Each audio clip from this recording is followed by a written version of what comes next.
சாயிராம். நிரந்தரமே இல்லாத இந்த உலகத்தில் எதை மீதும் ஆசை வைக்காதே. இருக்கும் வரை நிம்மதியாக வாழ்ந்துவிட்டு போ. ஆசை வைத்துவிட்டு பின் அது கிடைக்காத போது வரும் ஏமாற்றத்தை தாங்கிக் கொள்ள முடியாமல் தவிப்பதற்கு பதில் கிடைப்பதை வைத்துக்கொண்டு நிம்மதியாக இருந்துவிட்டு போகலாமே. இது நாள் வரை நீ உன் வாழ்க்கையில் பட்ட கஷ்டங்கள், வேதனைகள், சோதனையான சூழ்நிலைகள் அனைத்தையும் கடந்து வந்துவிட்டாய். இனி நல்ல மாற்றங்கள் மட்டுமே உன் வாழ்வில் நடைபெறப் போகிறது. அதற்கு உன் சாயப்பா நானே சாட்சி. இது உனக்காக உன் அப்பா கூறும் சத்திய வாக்கேதான். வாழ்க்கையை வெறுத்து விடாதே. ஒரு நாள் நிச்சயமாக விடியும். அந்த விடியலில் உன்னை தேடி உன் வாழ்க்கையே வரும். சந்தோஷமாக வாழப்போகும் அந்த நேரத்தில், அந்த காலத்தில் நீ சந்தோஷமாக இருக்க வேண்டுமே தவிர முடிந்து போன நிகழ்வுகளை நினைத்து நினைத்து வருத்தப்பட்டு கொண்டிருப்பதால் என்ன பயனாகிவிடப் போகிறது? யாராக இருந்தாலும் சரி, நம்பிக்கையானவர்கள், நம்பிக்கையான நண்பர்கள், உறவுக்கார உறவுமுறைகள் என்று யாராக இருந்தாலும் அவர்களை இழிவாக நினைத்து பேசாதே. எதையுமே ஏளனமாக நினைத்து பேசாதே. நீ கண்ணால் காண்பது எல்லாமே மாயைதான். இந்த பரந்த உலகத்தில் உனக்கு அறிமுகமாகும் எல்லாமுமே மாயைதான். எதுவுமே இங்கு நிரந்தரமே இல்லை. இந்த தருணத்தில் உன்னை விட்டு சென்றவர்களை தேடி அவர்களிடம் சேர தயாராக இரு. ஏனென்றால் நிரந்தரமே இல்லாத உன் வாழ்க்கையில் கிடைத்திருக்கும் அந்த பொக்கிஷமான வாழ்க்கையை நிம்மதியாகவும் சந்தோஷமாகவும் வாழலாமே. யாரையுமே ஒதுக்கி வைத்து பார்த்து ரசிக்க மறக்காதே. ரசிக்க நினைக்கவும் நினைக்காதே. என் அன்பு குழந்தையே, உன்னுடைய தலைமுறை செழிப்பாக இருக்க வேண்டுமென்றால் நேர்மறையாக நீ எதை வேண்டுமானாலும் செய்யலாம். தவறே இல்லை. உனக்கும் எனக்கும் பூர்வ ஜென்ம புண்ணியம் இல்லை என்றால் நாம் வாழும் வாழ்க்கைக்கு ஒரு அர்த்தமே இல்லாமல் போய்விடும் அல்லவா? நான் உனக்கு குருவாக, ஒரு தகப்பனாக இருப்பது கூட அர்த்தமே இல்லாமல் போய்விடும். நீ செய்த பாவங்கள், புண்ணியங்கள் அனைத்துமே உன்னுடைய பூர்வ ஜென்ம கர்மாபடிதான் உனக்கு நடந்து கொண்டிருக்கிறது. அத்தனை பாவங்களும் மன்னிக்கப்பட்டு உனக்கான நல் வாழ்க்கையை நான் உனக்கு பரிசாகவே அளிப்பேன். உனது கஷ்டங்கள் அனைத்தையும் எனக்கு பிச்சையாக போட்டுவிடு. எனக்கு காணிக்கையாக வைத்துவிடு. அதை வாங்கி கொண்டு என் பிள்ளைக்கு அதற்கு ஈடு இணையாக சந்தோஷத்தையும் நிம்மதியையும் ஆனந்தத்தையும் அள்ளி அள்ளி நான் கொடுப்பேன். சந்தோஷமாக இரு, தைரியமாக இரு. இதுவல்லவா வாழ்க்கை, இதுவா வாழ்க்கை என்று நீ ஆச்சரியப்படும் அளவிற்கு அந்த வாழ்க்கையை உனக்கு நான் பரிசாக வழங்குவேன். உன் கர்மாவின் வலிமைகளிலிருந்து உன்னை நான் விடுவித்து நான் உன்னை என்னுடைய பிள்ளையாக சேர்த்து கொண்டிருக்கிறேன். என்னுடைய பொக்கிஷமான நீ என்னுடைய சொல்லை கேட்டு, வாக்கை கேட்டு அன்பாகவும் பக்தியாகவும் நம்பிக்கையாகவும் வாழ பழகு. நான் உன்னை உன் வாழ்க்கையில் உயர்த்தி காட்டுவேன். கவலைப்படாதே. உன்னப்பா நான் இருக்கிறேன் குழந்தையே. எதற்குமே கலங்காதே. எனக்காக நீ காத்திரு. உனக்காக நான் எப்பொழுதும் காத்து கொண்டே இருக்கிறேன். காத்திரு. உனக்கான நல்ல நேரம் வரும் வரை பொறுமையாக காத்திடு. நம்பிக்கையோடு இரு. நம்பிக்கைதான் வாழ்க்கை என் பிள்ளையே. அனைவரும் வியக்கும் வண்ணம் நீ நிம்மதியாகவும் சந்தோஷமாகவும் வாழும் காலம் இது. அனைவரும் வியக்கும் வண்ணம் உன்னை வாழ்க்கையில் நான் வாழ வைப்பேன். என்னை முழுமையாக நம்பிக்கை வைத்திருக்கும் உன்னை நான் எப்படி விட்டு விடுவேன்? உன்னை பல பேர் ஏமாற்றியிருந்தாலும் அயர்ந்து போகாதே. எத்தனை இழப்புகள் உன் வாழ்க்கையில் வந்தாலும் கூட சோர்ந்து மட்டும் போய்விடாதே. நீ சந்திக்கும் தோல்விகள், இழப்புகள், ஏமாற்றங்களைப் போல 2 மடங்காக வெகுமதிகளை நான் உனக்கு கொடுத்து கொண்டே இருப்பேன். கஷ்டம் அதிகமாக வருகிறதே என்று வேதனைப்படாதே. அதைவிட இரட்டிப்பு மகிழ்ச்சியை கூடிய விரைவில் உன் கைகளுக்கு நான் கொண்டு வந்து சேர்ப்பேன் என்ற நம்பிக்கையோடு இரு. வாழ்க்கையில் நீ இன்று பட்ட கஷ்டத்தைப் போலத்தான் உலகில் இருக்கிற அனைவருக்கும் ஏதோ ஒரு நாள் கஷ்டப்பட்டு இருப்பார்கள் என்பதை உணர்ந்து கொள். அதனால் இந்த உலகத்தில் நீ மட்டும்தான் கஷ்டப்பட்டு கொண்டிருக்கிறாய் என்ற எண்ணத்தை முதலில் உன் மனதிலிருந்து தூக்கி எறிந்துவிடு. துன்பப்படாத மனிதனே கிடையாது, வருத்தப்படாத மனிதனே கிடையாது. அவரவர் கர்ம வினைகளின்படி அதை அனைவரும் அனுபவித்துதான் ஆக வேண்டும், அனுபவித்தே தீர வேண்டும். தவறு இழைத்தவர்கள் எவராயினும் தண்டனை உண்டு என்பதை தெளிவாக தெரிந்து கொள். உனக்கு நிச்சயமாக வெகுமதிகளை நான் அள்ளி அள்ளித் தருவேன். இமைப்பொழுதும் நான் உன்னை விட்டு விலக மாட்டேன். இழந்தது இழந்தவையாகவே இருக்கட்டும். நீ இழந்தது அனைத்தும் உன் நலனுக்காகத்தான் என்பதை தீர்க்கமாக உணர்ந்து கொள். என் அன்பு குழந்தையே, கஷ்டம் வரும்போது கண்களை மூடிக்கொள்ளாதே. அது உன்னையே சிதைத்துவிடும். கண்ணை திறந்து பார். அந்த கஷ்டத்தை நிச்சயமாக நீ வென்றே காட்டிவிடலாம். இறைவன் உனக்கு கொடுக்கும் கஷ்டத்தில் கூட உனக்காக ஏதாவது ஒரு நன்மையை வைத்துதான் கொடுப்பார் என்பதுதான் உண்மையிலும் உண்மை. ஏதோ ஒரு காரணத்திற்காகத்தான் எல்லாமே நடக்கிறது என்பதை எப்பொழுது உன் வாழ்க்கையில் நீ புரிந்து கொள்கிறாயோ அப்பொழுது உன் வாழ்க்கையில் மிகப்பெரிய பிரகாசத்தை நிச்சயமாக கண்குளிர காண்பாய். நம் வாழ்க்கையில் சந்தோஷமான தருணங்கள் ஏற்படும் போது கடவுளை நினைக்கிறோமா இல்லையோ? கஷ்டம் என்று வந்துவிட்டால் முதலில் இறைவனை தான் முதலில் திட்டுகிறோம், கோபமாகவும் கேள்வியும் கேட்கிறோம். இறைவனுக்கு கண்ணே இல்லையா? எனக்கு மட்டும் ஏன் இவ்வளவு பெரிய கஷ்டம் என்று அந்த கடவுளை பார்த்து கோபமாக பேசுகிறோம்.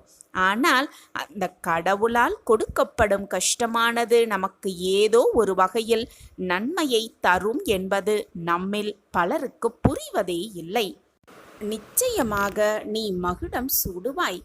என் பிள்ளையே, உன்னை என் கைகளால் ஆசிர்வதித்து நான் என்றும் உன்னை நல்லபடியாக வாழ வைப்பேன். என்னை நம்பிய உன்னை நான் எப்பொழுதும் கைவிட்டு விடவே மாட்டேன். இந்த துன்பம் இன்னும் சில காலம் மட்டும்தான். பொறுமையாக பொறுத்துக்கொள் கண்மணியே. ஏன் இப்படி உன்னை கடுமையாக வருத்திக் கொள்கிறாய்? நீ இப்படி உன் உடலை வருத்தி கொண்டு என்னை வழிபட வேண்டவே வேண்டாம். நான் எப்போதும் உனக்கு துணையாக உன்னுள்ளேயே இருந்து கொண்டுதான் இருக்கிறேன். உன் வேண்டுதலை என்றும் அலட்சியப்படுத்தவே மாட்டேன். ஆனால் நீ இப்படி உன்னை வருத்திக் கொள்வதை என்னால் தாங்கிக் கொள்ளவே முடியவில்லை என் பிள்ளையே. மாட்டிக்கொள்வோமா என்று பலவிதமான குழப்பத்தோடே இருக்கிறாய். உன்னை சுற்றி ஒரு மாய வலை பின்னப்பட்டிருக்கிறது. அதனால்தான் உன் மனம் இவ்வளவு குழப்பத்தோடும் போராட்டத்தோடும் இருக்கிறது என்பதை நான் அறிந்து கொண்டேன். உன் வாழ்க்கையில் அதிர்ஷ்டம் தரக்கூடிய நல்ல நிகழ்வை, நல்ல செய்தியை உன் காதில் நான் வந்து சேர்ப்பேன். அதுவரை பொறுமையாக இரு. நிலையாமை மட்டும்தான் இந்த உலகின் ஒரே நிலையான உண்மை. இந்த உண்மையை உணர்வதும் தெளிவதுமான அனுபவமே உனக்கு வாழ்க்கை பயணமாகிறது. அந்த பயணத்தில் ஏதோ ஒரு கட்டத்தில் நீ விரும்பியோ விரும்பாமலோ அந்த உண்மை உன்னை ஆட்கொள்கிறது. அதன் தாக்கத்தில் தீவிரத்தில் தான் அனைவருமே செயலிழந்து நிதானம் தவறி மயங்கி நிற்கிறோம். நிலை இல்லாதவைகளை நிலையானதுதான் என எண்ணி அதில் மனம் மயங்கி வாழ்க்கையை வீணடிக்காமல் நிலையான பேரருளை உணர்ந்து தெளிந்து அதன் வழி நிற்பதே சிறப்பு என்கிறது வாழ்க்கை. எனவே என் பிள்ளையே, எப்பொழுதும் பொறுமையாகவும் நிதானமாகவும் இரு. நிலையே இல்லாத இந்த வாழ்க்கையில் உன்னுடைய வாழ்க்கையே உனக்கு நிலையானதாக இருக்கப் போவதில்லை என்று தெரிந்தும் ஏன் உன் மனதிற்குள் இத்தனை போராட்டமும் குழப்பமும்? மனதை போட்டு குழப்பிக்கொண்டே இருக்காதே. எப்பொழுதும் பொறுமையாக இரு, நிதானமாக இரு, நம்பிக்கையோடு இரு, விடாமுயற்சியோடு இரு. உன் வாழ்க்கைக்கு தேவையான அனைத்தையும் நான் பார்த்து பார்த்து செய்து கொண்டுதான் இருக்கிறேன். மாய வலையில் சிக்கிக்கொண்டு தவிப்பதால் தான் உன் மனம் இத்தனை போராட்டங்களை சந்தித்து கொண்டிருக்கிறது. உன் மனதை போட்டு குழப்பிக் கொள்ளாமல் எது வந்தாலும் நல்லதற்குத்தான், எது நடந்தாலும் நமக்கான நல்லதற்காகத்தான் நம் சாயப்பா நடத்தி வைப்பார் என்ற நம்பிக்கையை மட்டும் எப்பொழுதும் விட்டுவிடாதே. நான் உனக்கு துணையாக எப்பொழுதும் உன் அருகிலேயே இருந்து உனக்கு தேவையான அனைத்தையும் செய்து கொண்டே இருப்பேன். என்னை மீறி உன் வாழ்க்கையில் எந்த தவறும் உன்னை நெருங்கவும் முடியாது, நெருங்கவும் நான் விடமாட்டேன். உனக்கான பெரிய வரம் நிச்சயமாக நீ பெறுவாய். இன்று இரவுக்குள் ஏதாவது ஒரு ரூபத்தில் வந்து உனக்கான நல்லதை நான் உனக்கு கொடுப்பேன். ஏதாவது ரூபத்தில் வந்து கொடுப்பேன். எப்பொழுதுமே ஏதாகுமோ என்னாகுமோ என்று யோசித்து கொண்டே இருப்பதை விட இப்பொழுது என்ன செய்ய வேண்டும் என்று யோசிக்கிறாயோ அதை உடனே திறம்பட செய்துவிடு. அது வெற்றியடைவதற்கான அத்தனை வழிகளையும் நான் உனக்கு காண்பித்து கொண்டே இருப்பேன். என்மேல் முழுமையாக நம்பிக்கை வைத்து விட்டாயல்லவா? இனி உன் வாழ்வில் எந்த பதற்றமும் குழப்பமும் வேண்டவே வேண்டாம். நான் உன்னோடு இருந்து அனைத்தையும் செய்து முடிப்பேன், எப்பொழுதும் வெற்றிகரமாக. உன்னுடைய பிரார்த்தனைகள், தேவைகள், மனக்குழப்பங்கள், உன் கஷ்டங்கள் என்று எல்லாவற்றையும் என்னிடம் பிரார்த்தனையாக என் காலடியில் வைத்துவிடு.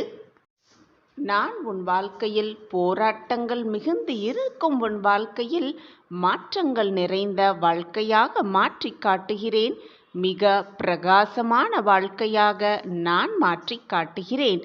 என் காலடியில் அனைத்தையும் சமர்ப்பித்து விட்டு உன் வேலையை நீ செய்து கொண்டே இரு.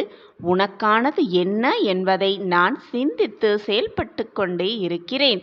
உன் வாழ்க்கைக்கு என்ன தேவை, உன் மனதிற்கு என்ன தேவை, அதைவிட மிகவும் முக்கியமாக உன் வாழ்க்கைக்கு எதை கொடுத்தால் நீ நிம்மதியாக இருப்பாய் என்பதை நான் யோசித்து முடிவெடுத்து விட்டேன். அதற்கான வேலை தான் இப்பொழுது நடந்து கொண்டிருக்கிறது. இது நாள் வரை என் திட்டப்படிதான் உன் வாழ்க்கை நகர்ந்தது. இனியும் என்னுடைய திட்டப்படிதான் உன் வாழ்க்கை நகரும். எனவே நீ பயப்படவோ குழம்பவோ வேதனைப்படவோ போராடவோ எதுவுமே தேவையில்லை. உன் வாழ்க்கையில் நல்லது மட்டுமே நடக்கும். நடப்பது அனைத்தும் நிரந்தர நன்மையாகவே இருக்கும்படி நான் பார்த்து கொள்கிறேன். இப்பொழுது உன் மனம் மாய வலையில் சிக்கிக்கொண்டு குழப்பமாக இருக்கிறாய். இப்படி குழப்பமாக இருக்கும் உன் மனநிலையில் நீ எதையும் யாரிடமும் போய் கூறவும் வேண்டாம், அறிவுரைகளை யாரிடமும் கேட்கவும் வேண்டாம். ஏனென்றால் உன்னை சுற்றி இருப்பவர்களெல்லாம் எப்படி இருக்கிறார்கள் தெரியுமா? உன்னுடைய இந்த சூழ்நிலையை பயன்படுத்தி அதில் ஏதாவது ஆதாயம் எடுத்துவிடலாமா என்ற சிந்தனையோடுதான் இங்கு பல பேர் உன்னை சுற்றி வாழ்ந்து கொண்டிருக்கிறார்கள். உன்னுடைய சூழ்நிலையை தனக்கு சாதகமாக மாற்றி அமைப்பதற்கு என்னென்ன வேலைகள் செய்ய முடியுமோ அத்தனையையும் செய்து கொண்டே இருக்கிறார்கள். எனவே நீயே போய் உன் பிரச்சனையில் மாட்டிக்கொள்ளாமல் தவிர்த்து விடுவது மிகவும் நல்லது. உன் மனம் போராட்டமாக இருக்கும் இந்த சமயத்தில் தேவையில்லாமல் மற்றவர்களிடம் போய் அதை பகிர்ந்து கொள்ளாதே. என்ன செய்ய வேண்டும், ஏது செய்ய வேண்டும் என்ற அறிவுரையையும் மற்றவர்களிடம் கேட்டு அதன்படி செயல்படாதே. உன் மனதிற்கு எது சரி என்று படுகிறதோ, உன் மனதிற்கு எது திருப்தியாக இருக்கிறதோ அதன்படி உன் வாழ்க்கையில் நீ எடுத்து வைக்கும் ஒவ்வொரு அடியையும் நம்பிக்கையோடு எடுத்து வை. உனக்கு துணையாக நான் இருக்கும் பொழுது நீ ஏன் மற்றவர்களிடம் போய் உன்னுடைய குறைக்கான தீர்வை தேடிக்கொண்டிருக்கிறாய்? நான் உன்னோடு எப்பொழுதும் இருந்து கொண்டு உனக்கு தேவையான அனைத்தையும் யோசித்து யோசித்து உனக்கு நல்லது எது, தீயது எது, உனக்கு அது கொடுத்தால் நன்மையாக இருக்குமா அல்லது தீமையாக இருக்குமா என்பதை சிந்தித்துதான் செயல்பட்டு கொண்டிருக்கிறேன். எனவே நீயே வலிய போய் மற்றவர்களிடம் மாட்டிக்கொள்ளாதே. எனவே இப்பொழுது நீ இருக்கும் சூழ்நிலையில் யாரிடமும் போய் ஆலோசனையும் கேட்க வேண்டாம், நீயாக முடிவும் எடுத்துவிட வேண்டாம். இன்று இரவுக்குள் ஏதாவது ஒரு ரூபத்தில் நான் உனக்கு தோன்றி ஒரு நல்ல பதிலை, ஒரு நல்ல சூட்சமத்தை சொல்வேன். நம்பிக்கையோடு காத்திரு. உன் சாயப்பா உனக்காகவே சர்வ நிச்சயமாக வருவேன். எதற்குமே சற்று நிதானமாக இரு. நான் உன்னை வழிநடத்தி செல்கிறேன். எதற்குமே ஒரு கால நேரம் வந்தாக வேண்டும். அந்த நேரம் வரும் வரை சற்று நிதானமாக இரு, பொறுமையாக இரு. உனக்கு கிடைக்க வேண்டியது அனைத்தும் உனக்கு கிடைக்கும்படியே நான் வழிவகை செய்வேன். என்னை மீறி உன் வாழ்க்கையில் எந்த தவறும் உன்னை நெருங்கவும் முடியாது, நெருங்கவும் நான் விடமாட்டேன். இது நாள் வரை பொறுமையாக காத்திருந்தாயல்லவா? இனி பொறுமைக்கான பதில் நிச்சயமாக உனக்கு கிடைக்கும். அந்த பொறுமையான காத்திருப்புக்கு நல்ல பரிசோடு நான் உன்னை வந்து சேர்வேன். இது உன் சாயப்பாவின் சத்திய வாக்குதான். என் வாக்கு என்றும் பொய்யாகாது. நான் தான் உன்னோடு இருக்கிறேனே. எப்பொழுதுமே நம் எண்ணங்களும் உணர்வுகளும் சிந்தனைகளும் சொல்களும் செயல்களும் நம்மை சுற்றியுள்ள மனிதர்களுக்கு நல்லது செய்யுமென்றால், சுற்றி இருப்பவர்களுக்கு நல்லது மட்டுமே நினைக்குமென்றால், இறைவனை நாம் தேட வேண்டிய அவசியமே இல்லை.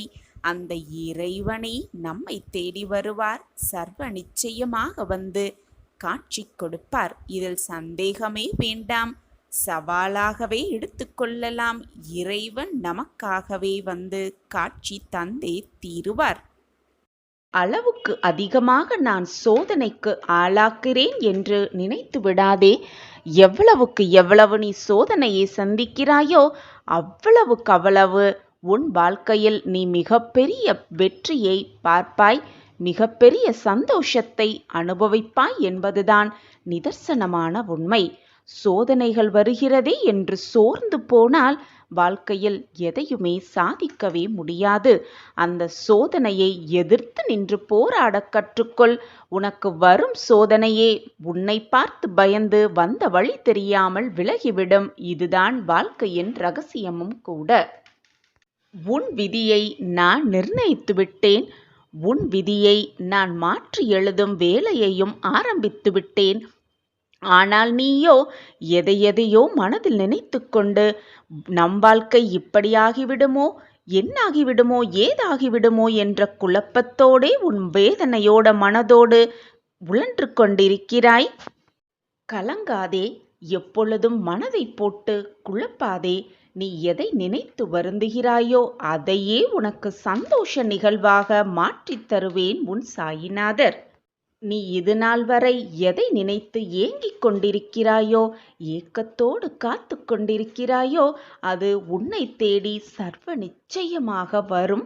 அதை உனக்கு கிடைக்கும்படி நான் வழிவகை செய்வேன்.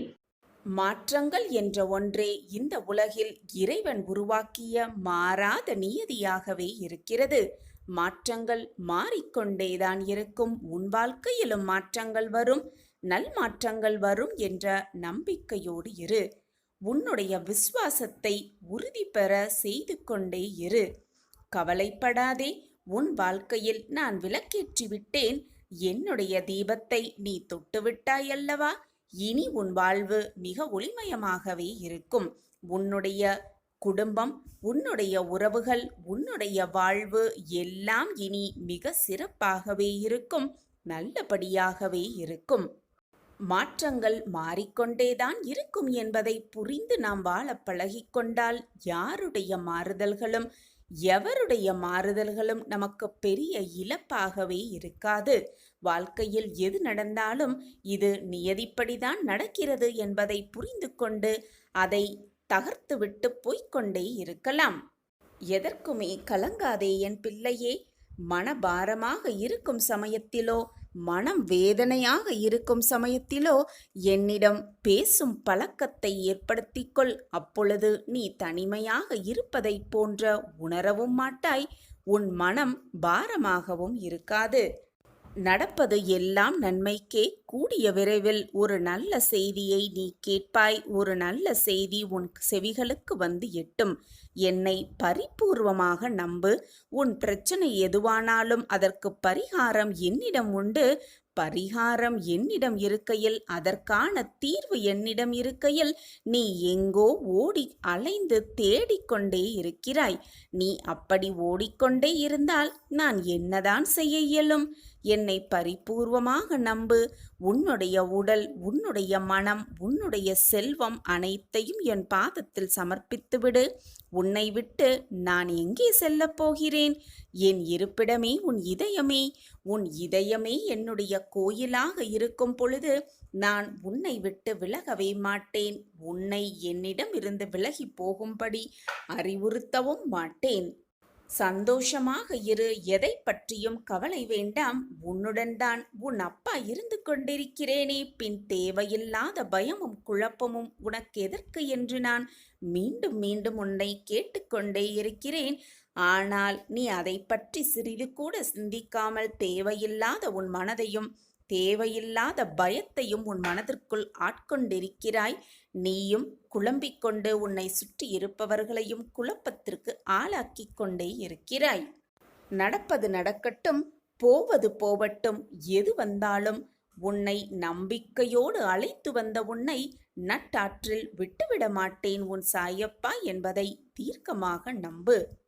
சத்தியம் எப்பொழுதுமே தோற்பதில்லை. அதேபோல் நீ தோற்க பிறந்தவர் என்பதும் கிடையவே கிடையாது. வெற்றியடைவதற்காகவே நீ பிறந்திருக்கிறாய். உன்னை வெற்றி அடைய வைப்பதற்காகவே நானும் பிறப்பெடுத்திருக்கிறேன். இதுதான் உன் சாயப்பா உனக்காகவே செய்து கொடுக்கும் சத்திய பிரமாணம். நான் இருக்கிறேன் குழந்தையே. காலம் கடந்தும் காலமெல்லாம் கடந்தும் கூட நீ காத்து கொண்டே இருக்கிறாய். விரைவில் எல்லாமே மாறும். உரசாமல் வைரத்தை பட்டை தீட்டவே முடியாது. அதேபோல் நெருப்பில்லாமல் தங்கத்தை தூய்மைப்படுத்தவும் முடியாது. அதேபோல் நல்லவர்கள் சோதனைக்கு உள்ளாவார்களே தவிர நிச்சயமாக கைவிடப்படவே மாட்டார்கள். யார் ஒருவர் துவாரகா மாயின் படிகளை அடைந்தார்களோ அவர்கள் பெரும் துன்பத்தில் இருந்தாலும் கூட மிக பெரிய சந்தோஷத்தில் நுழைவார்கள் என்பதுதான் தீர்க்கமான உண்மை. காற்று எங்குமே சூழ்ந்து இருக்கும். நீ செல்லும் திசையெல்லாம் உன்னை நோக்கி வந்து கொண்டே இருக்கும். அந்த காற்றைப் போல எப்பொழுதும் என்றென்றைக்கும் நான் உன்னை சூழ்ந்தே இருப்பேன் என்பதை மறந்து விடாதே. மறந்தும் கூட மறந்து விடாதே. சாயப்பாவை நாம் தேடி வந்திருக்கிறோம் என்று நீ நினைத்து கொண்டிருக்கிறாய். ஆனால் அப்படியல்ல. உன்னை என்னிடம் அழைத்து வந்ததும் நானே. உன்னை என்னிடம் அழைத்து வந்து உனக்கு நல்ல வழியை காட்டிக் கொண்டிருப்பவனும் நானே. உனக்கான வழியை உருவாக்கி கொண்டிருப்பவனும் நானே. உனக்கான வெற்றியை உன் கைகளில் கொண்டு வந்து சேர்க்கப் போகிறவனும் நானே. உன் சாயப்பா உனக்காகவே அனைத்தையும் பார்த்து பார்த்து செய்து கொண்டே இருக்கிறேன். நீதான் என் வாழ்க்கையில் எதுவுமே நடக்கவில்லை, எந்த மாற்றங்களுமே நிகழவில்லை, எந்த ஏற்றங்களுமே நடைபெறவே இல்லை என்று தேவையில்லாமல் நீயே தவறாக புரிந்து கொண்டு அனைத்தையும் போட்டு வேதனைக்கு ஆளாக்கி கொண்டிருக்கிறாய் என்பதை புரிந்து கொள். உன்னை வெறுத்து பேசியவர்கள் மத்தியிலும் உன்னை இழிவாக பேசியவர்கள் மத்தியிலும் நீ எல்லாம் எங்கு ஜெயிக்கப் போகிறாய் என்று உன்னை கேவலமாக பேசியவர்கள் மத்தியிலும் உன்னை கோபுரத்தில் உட்கார வைக்கப் போகிறேன். இவர்களா இந்த நிலைமைக்கு வந்திருக்கிறார்கள் என்று அவர்களே உன்னை ஏளனமாக பேசியவர்களை அண்ணாந்து பார்க்கும் அளவிற்கு உன்னை மிக பிரகாசமாக நான் வாழ வைக்கப் போகிறேன்.